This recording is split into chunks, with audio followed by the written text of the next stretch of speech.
falar com vocês neste vídeo sobre alguns laterais que poderiam ser interessantes para o São Paulo.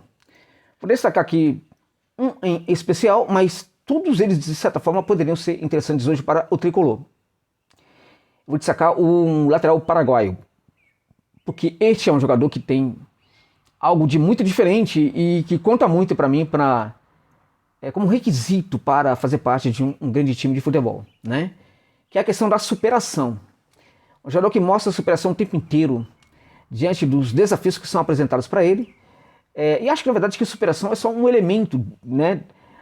O elemento que compõe com mais prevalência esse traço, essa característica muito importante do jogador para um time grande como São Paulo, que é a personalidade. Acho que o jogador hoje, quando se vai ao mercado, também é muito importante olhar para a personalidade do jogador, a capacidade que o jogador tem de lidar com problemas. E quando eu falo personalidade, estou me referindo sobretudo à personalidade futebolística, né? Ou seja, a capacidade que o jogador tem dentro de campo de prevalecer diante dos desafios. Ele pode, fora das quatro linhas, ser um jogador extremamente introvertido, muito tímido, mas dentro de campo ele pode fazer toda a diferença. Então, eu vou tocar no nome desse jogador, que para mim é um dos mais interessantes, né? Mas também falarei de outros aqui, 8 nomes, né? Além deste, falarei de mais 8 nomes aí para o São Paulo. Só situar para você, né? Cada lateral vai estar aqui num capítulo à parte, numa minutagem, tá? Então tem uma minutagem para você acompanhar, é até mais democrático com você, de tal sorte que você fica sabendo diretamente o nome dos jogadores aí, tá? E pode pesquisá-los com mais facilidade. Então, Josa, cadê aquelas imagens do jogador? Não teremos, mas teremos aqui uma minutagem e em cada uma delas temos aqui um nome de um jogador, tá bom, gente? Para ficar mais fácil aí a identificação. Também chamo a atenção para duas outras questões. Primeiro, de que este vídeo tem um patrocínio da 1xBet, que é uma casa de aposta importante para o meu trabalho. Você que ainda não é cadastrado na 1xBet e curte uma aposta esportiva, essa dica é de fato para você. A 1xBet é uma casa de aposta importante, tida como a mais confiável do universo, do planeta, né? E que te trata também com muito respeito, te concebe como um consumidor e não apenas como um mero apostador. Então, se você não conhece, usa o link que está na descrição do vídeo e no comentário fixado para se cadastrar na 1xBet, mas é muito importante você colocar também o código promocional 1xJosa, que te permite dobrar o valor do seu primeiro depósito e também, né, vai falar para eles por que você chegou lá na casa de aposta, tá bom, gente? E de quebra, vamos continuar apoiando aqui o meu trabalho. Outra dica para finalizar, né? Eu vou deixar também aqui o link da página de membros. Você que já está inscrito no canal, que achar que vale a pena, dá essa força lá. Contribuição mínima na faixa de R$ 4,99. É muito, gente, muito importante para o trabalho. Se de fato fizer diferença para você, por favor, não precisa. Se você quer ajudar, acha que vale, que o meu trabalho é muito bom, mas acha que não está disposto a ajudar também financeiramente com esse valor ou até um valor maior, tamo junto, não tem problema. Mas se você achar que vale mesmo e este valor não é um problema para você, você coloca lá no cartão que você vai até esquecer. Como não faz diferença, neste caso aí específico, você vai até esquecer, mas vai dar uma grande força aqui para o meu trabalho. Beleza? Vamos então aos nomes ser mais, né, conversas, né? Olha só. Primeiro da lista, gente, é um pouco polêmico, né? É polêmico? Josa, é polêmico. Mas, meu irmão, na briga, no mundo de hoje tem que entrar na briga, né? Tem que entrar na briga. Você tem lá um rival que está contratando um jogador, você vai ficar assistindo, quando o jogador também pode ser contratado por você. Então você tem lá, o rival está tentando contratar. Poxa, eu vou tentar atravessar. Eu acho que atravessar é importante. Então eu deixo de cair também do nome do Diego Palacios, que é o jogador equatoriano, que atuou pelo Los Angeles FC da Major League Soccer, né? E que está na órbita do Corinthians, gente. Já tem negociações até, em termos de contato, nenhuma proposta foi ainda devidamente formulada, né, pelo que alguns falam, e outros dizem que sim, que já foi formulada, mas que ainda não teve a resposta do staff do jogador, enfim. Então é uma possibilidade, é um jogador de 24 anos, atua pela seleção do Equador, um jogador muito agudo, vai muito à frente, né, vai muito à frente mesmo, extremamente ofensivo. Acho que quando está formando a linha defensiva, ele consegue mandar bem até, né, consegue ser um lateral defensivo interessante. E acho que tem esse problema aí na hora da recomposição, né? Na hora que tem que voltar para o campo de defesa. É um problema que muitos laterais hoje em dia possuem, né? Algo absolutamente comum. Ele também tem este problema no jogo dele, que às vezes ele não recompõe tão bem. Não porque falte velocidade para ele, não é isso. O problema, na verdade, para mim, passa muito pela dificuldade o time, né? O time correto da hora de retornar para a linha defensiva. E este é todo o problema, né? Este é todo o problema. que existe, né? Então, mas fica a dica aí, o Diego Palacios é um jogador que não vai custar tão caro assim para o Timão e também não vai custar tão caro para o São Paulo. É um jogador que caberia hoje no orçamento do Tricolor e um jogador que, sinceramente, toma conta ali daquele setor ali e tchau, né?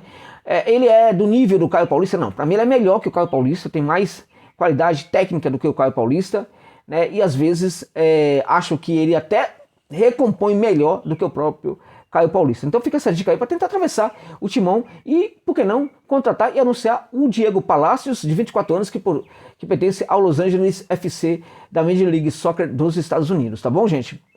Bom, o segundo nome da lista é um jogador tem passado batido, né? Esse é ultra ofensivo, vai muito à frente, é o Coyote Rodrigues, né? O Alan Coyote Rodrigues, jogador de 22 anos do Rosario Central, recentemente foi campeão aí pelo Canachia lá da Argentina.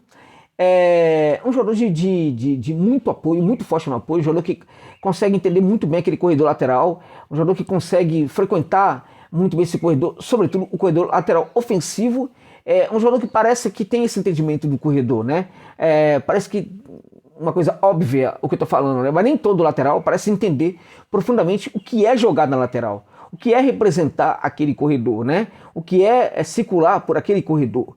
Tem laterais que vão muito à frente e quando voltam tentando cortar caminho, aí vai para o meio de campo, aí confunde tudo. O melhor caminho para um lateral ali é tentar voltar, é achar o momento certo de voltar pelo próprio corredor lateral, né?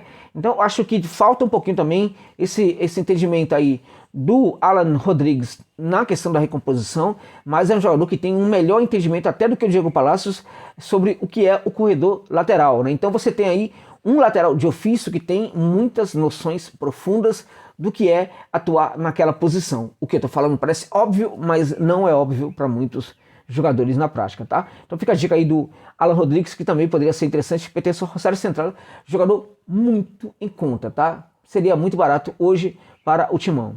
Bom, o terceiro nome da lista é um jogador brasileiro, o Iago, evidentemente teria que falar do Iago aqui, do Augsburg, né? O contrato dele vai até metade do ano agora, de tal sorte que ele pode assinar já um pré-contrato com o São Paulo, mas ele pode também ser contratado por causa disso, num valor aceitável. Independente do valor do Iago hoje, o fato do contrato dele terminar na metade do ano, coloca a seguinte questão, né? Ou ele assina um novo contrato com o próprio clube, ou então ele pode ir para um outro clube europeu, ou voltar aqui para o futebol brasileiro. Bom, tudo indica que ele não vai assinar com a equipe do Wolfsburg, né? A equipe alemã costuma apresentar o contrato muito antes de renovação, né? Então parece que não deve ficar, não está nos planos da equipe alemã. Ao mesmo tempo, não há nenhum sinais, embora esses sinais apareçam um pouco mais tarde, ao contrário do que acontece aqui no Brasil, em relação ao desejo de outras equipes de terem este jogador. E aí é que entra a proposta. Porque o jogador, quando ele está em fim de contrato, ele manifesta uma grande segurança sobre o que pode acontecer. Então, neste momento, ele costuma aceitar a primeira proposta que aparece. Então, é uma situação interessante para o São Paulo aí. Porque você já asseguraria para o jogador o seu futuro agora, muito antes de terminar o contrato dele. Ele não teria que ficar esperando para ver o que acontece. Então seria interessante, por quê? Porque o São Paulo ofereceria para ele a condição agora dele controlar, dele planejar o seu futuro. Esse jogador daria conta do recado? Daria plenamente conta do recado, jogador de muita força. Acho até que não entendo porque esse jogador não é convocado para a seleção brasileira. É melhor do que esses que estão sendo chamados aí pela... Não somente eram chamados pelo Tite, como também, neste momento, continuam a ser chamados aí pelo Fernando Diniz, né? Então, o Iago é um jogador muito forte, fisicamente muito forte, vai até o fundo do campo, tem um cruzamento muito aceitável. Acho que é um nome interessante de um brasileiro que não mexeria com o número de estrangeiros do São Paulo, embora alguns estrangeiros deveriam sair do São Paulo, mas também entregaria conforto nesse sentido, né? Jogador brasileiro, tem só 26 anos, e até em virtude disso ele não pode migrar para um clube muito mais forte ali da Europa, né? Porque a idade dele já não está ajudando não. Então seria interessante, e volto a dizer, contrato até meio do ano, o São Paulo deve fazer uma tentativa pelo Iago no momento, né? Bom, eu vou falar de um nome agora, gente, que é muito desconhecido da galera, um jogador muito interessante aí, que se chama Eric. Ele pertence ao Al-Ain, né? Al-Ain, né? Do Emirados Árabes Unidos. Ele tem 22 anos, como eu disse, ele era cria, né? do Internacional de Porto Alegre. É um dos melhores laterais jogando ali no mundo saudita, gente. É um lateral que neste momento ainda tem um perfil baixo, portanto o custo-benefício dele também é baixo, mas tem que correr para contratar esse jogador, né? Porque para mim ele não vai ficar muito tempo naquele lugar não. Com seus 22 anos, ele é mestre em assistência. É um jogador que faz gols, né, entrega muita assistência, é aquele lateral que entrega velocidade, mas que também compõe como um meia. Ou seja, ele troca um pouco a profundidade, né, em alguns momentos, por esse trabalho ali de fazer o facão e ir para o centro do campo. Só que, mesmo quando ele vai ao fundo do campo, quando ele entrega a profundidade, é uma profundidade de qualidade. Parece ser um lateral de 30 anos, já rodado e com muita experiência. Só que esse jogador que é brasileiro tem apenas 22 anos. A gente está falando de jogador de um amadurecimento enorme lá no futebol do Golfo Pérsico, né? Então seria interessante para o São Paulo, na minha opinião, olha, ele agradeceria muito poder voltar para o futebol brasileiro, na minha opinião. Tá? É o rei das assistências, já são 10 assistências na temporada, né? Já tem 2 gols também. Na temporada passada também entregou assistência. É um absurdo que está jogando esse jogador chamado Eric, desconhecido aqui de muitos. Poucos vão falar desse jogador aí. Seria uma jogada bem legal do São Paulo. Em teoria, né? Mas em teoria seria uma jogada de mestre do Tricolor se conseguisse contratar esse jogador. Porque ninguém fala dele, chegaria barato e poderia render. Josa, e quanto ao Caio Paulista? Não dá para comparar. Pelo que ele está fazendo hoje em campo, não dá para comparar, não. Por quê? Porque ele tem... Não é qualquer um que dá, não é qualquer lateral que dá tanta assistência assim. Tem algo de especial no jogador. Não é possível. Aí você vai analisar, você percebe, o cara cruza bem, o cara tem um ótimo cruzamento por elevação, né, com muita direção também. Então o Eric é uma grande dica para o São Paulo no mercado. Tá? Vou falar outra dica polêmica aqui agora, difícil, né, estaria em torno de 4 milhões segundo sites de precificação como o Transfermarkt. Na minha opinião, não sairia por mínimo, no mínimo, assim, por menos de 7 milhões de dólares do Galo. É isso mesmo, estou falando do Rubens, que para mim é um dos melhores laterais hoje do mundo. É isso. Curiosamente, não está sendo tão explorado hoje pelo Filipão, que mantém o jogador na reserva. Curiosamente, o Rubens pode jogar como volante, pode ser pensado como jogador de meio campo, jogando um pouco mais à frente. O Rubens é um jogador que entrega tudo. O Rubens, se você improvisar ele na lateral direita, ele vai jogar muito bem. Tecnicamente, é muito acima da média. Também, na minha opinião, hoje não tem nenhum lateral esquerdo brasileiro que joga como Rubens. O Rubens hoje seria titular da seleção brasileira com muita facilidade se o nosso técnico fosse atento aí a esse assunto. Né? Não é, infelizmente, né? O São Paulo poderia pensar no empréstimo do Rubens com um valor pré-fixado aí, né? Para adquirir não a totalidade, mas vamos lá, deixando um valor no Galo, por exemplo, adquirir 50% dos direitos dele, que aí esse valor cairia, vamos lá, para 2 milhões, 2 milhões e meio no máximo, né? Por quê? Porque quando você tem ali 100% dos direitos do jogador valendo 5 milhões, né? 50% dos valores do jogador não vale 2 milhões e meio, vale 1,5 ou menos. Por quê? Porque você está deixando um percentual e uma possibilidade de que aquele clube ganhe dinheiro com o jogador no futuro. Por que não fazer uma tentativa? Clube grande nunca pode desistir da tentativa, tá bom, gente? Bom, vamos lá então. Valentim Rodrigues, que é um jogador que atua pelo Peñarol. Valores dele estariam em torno de 900 mil dólares neste momento. Jogador muito agudo, né? Entrega realmente gols, assistência, muito ousado, jogador de personalidade, apesar de ter apenas 22 anos, muita personalidade, tem de tudo para ser titular absoluto da seleção do Uruguai em pouco tempo. Muito profundo, precisa na verdade cruzar melhor por baixo, na minha opinião, mas é um jogador que já está entregando muito resultado para a equipe do Peñarol. É do tipo que corta, aí vai fazer o passe, você acha que vai fazer o passe, ele arremata pro gol. É muito ousado esse jogador aí, o Valentim Rodrigues do Peñarol, tá? Um nome também desconhecido, muito polivalente, Eduardo Banguero. Esse jogador joga no Boyacá Chicó da Colômbia, um time pequeno da Colômbia, jogador titular hoje da seleção sub-23 da Colômbia, já tem convocação para a seleção principal da Colômbia, é futuro lateral principal, titularaço, né? Acho que até que tem um jogo já pela principal, chegou, teve uma convocação e já jogou, pegou a camisa e está jogando como titular, né? Valentim Banguero, né? Desculpa, Eduardo Banguero, 22 anos. Pode ser lateral pela esquerda, ele pode atuar como zagueiro, tá, gente? Pela esquerda, pela direita, você pode colocar como volante que protege a primeira linha, muito polivalente, entrega muito resultado, uma leitura perfeita do jogo, 22 anos, nem parece um jogador colombiano tão jovem assim com toda essa categoria. Valentim Banguero, hoje, na minha opinião, Eduardo Banguero, né? Acho que os valores em torno de sua contratação estariam ali em torno de 1,2 milhão de dólares neste momento, tá bom, gente? eu tô fugindo do nome aqui, que para mim é o mais interessante, mas eu já vou falar dele, tá? Destaca agora o Andrés Salazar, tem 20 anos, é um caso parecido com o Bangueiro, né?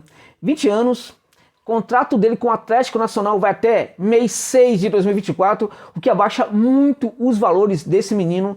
Também é um polivalente, extremo pela esquerda, olha só, extremo pela direita, né? O Andrés Salazar. Né, e manda bem quando você coloca ele como extremo pela direita também. Salazar pode ser colocado até em alguns momentos como volante, sabe o Alisson? Né? Ele pode ser colocado como um volante no lugar do Alisson, entregando as mesmas características do Alisson. Vão por mim, gente. É um jogador interessante o André Salazar. Contrata até meio do ano. É jogador que o São Paulo contrata agora, se der certo. O São Paulo vai vender esse jogador depois por muito dinheiro. Tá? É uma baita dica de mercado aí, na minha opinião, esse atleta aí, né? Bom, aí temos alguns outros nomes aí, mas eu vou ficar por aqui e vou destacar agora um jogador que eu não falei que para mim ele é hoje o jogador para ser contratado pelo São Paulo, pela experiência que ele tem, pela condição que ele tem, pelo entendimento do jogo que ele tem, pela capacidade de superar desafios que ele apresenta, né? É o Matias Espinosa, jogador de 26 anos do Libertad.